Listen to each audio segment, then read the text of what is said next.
The Mirror's Muse. The key turned with unnatural smoothness in the lock, as if the apartment had been waiting. Mark Turner hesitated on the threshold, the realtor's words echoing in his mind. Previous tenant left in a hurry, young woman, model. The pause had been just a beat too long. Beautiful girl. Troubled, though. The door swung inward with a sigh of displaced air. The scent struck him first, not the expected mustiness of a space long closed, but the cloying sweetness of decayed roses undercut with something sharper, chemical, formaldehyde, maybe. The kind of smell that clung to hospital corridors and funeral parlors. Light filtered through cracks in the boarded-up windows, painting the dust motes gold. The apartment was frozen in time, a museum of someone else's life abruptly abandoned. A single makeup chair stood before an ornate vanity, its surface littered with cosmetics from another era. Tubes of lipstick uncapped and dried out, mascara wands crusted black, foundation smeared across the wood like careless finger paint. And the mirror. It dominated the far wall, floor to ceiling, in a frame of tarnished gold. The glass was impossibly pristine, free of the dust that coated every other surface. As Mark approached, his reflection moved just a fraction slower than he did. A lag barely noticeable unless you were looking for it. He wasn't alone. The whisper came from everywhere and nowhere, slipping between the walls like smoke. Do you hate what you see too? A cassette player sat on the vanity, its tape still inside. Mark pressed play. Ilara Quinn's voice filled the room, young and bright with forced cheer. Day one with the mirror. It's different from other mirrors. When I told it my nose was too wide, my reflection nodded, like it agreed, like it wanted to help. Mark turned back to the mirror. His reflection stared back, impassive, except, no.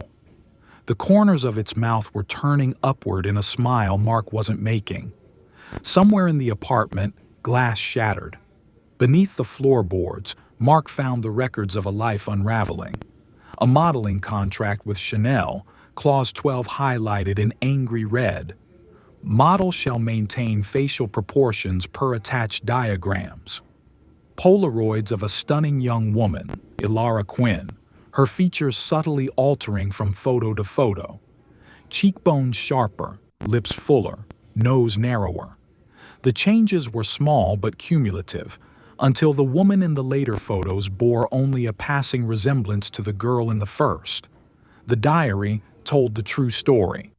May 5, 1996. Booked the Chanel show. Jean-Paul said my cheekbones are acceptable if I tilt my head just so. The mirror says it can make them better. All I have to do is want it enough. The entries progressed, the handwriting growing increasingly erratic. June 3rd. Woke up with fuller lips. I don't remember agreeing, but they're perfect. Can't remember my sister's name either. Coincidence. June 17th. My agent cried when he saw me today. You look like a different person. The mirror says this is how I was always meant to look.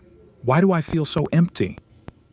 The final entry was written in what looked like lipstick, the letters smeared as if applied with trembling fingers. It's not a mirror. It's a catalog, and I'm the newest design. The cassette player clicked.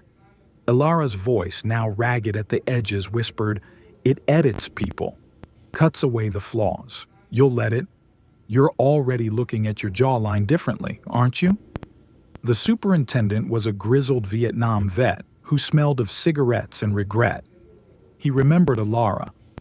Pretty girl, real pretty, before she started changing. Got obsessed with her looks, started wearing veils, screaming at her own reflection. Then one night, he mimed an explosion with his hands. Broke every mirror in the place except that big one. Funny thing is, when the cops found her, her face was... He trailed off, shaking his head. The newspaper archives filled in the rest. Local model found dead in apartment. The photo showed a beautiful young woman with a face so perfectly symmetrical it looked unreal. The cause of death was listed as self-inflicted lacerations, though no weapon was found. Another article caught Mark's eye. Mad artist dies in glass fire, claimed mirrors cleansed imperfections. The accompanying picture showed a man standing before a massive gold-framed mirror, his features blurred as if in motion. The cassette player clicked on without warning. Ilara's voice came through, singing softly, "Pretty hurts. Shine bright. Now you're mine."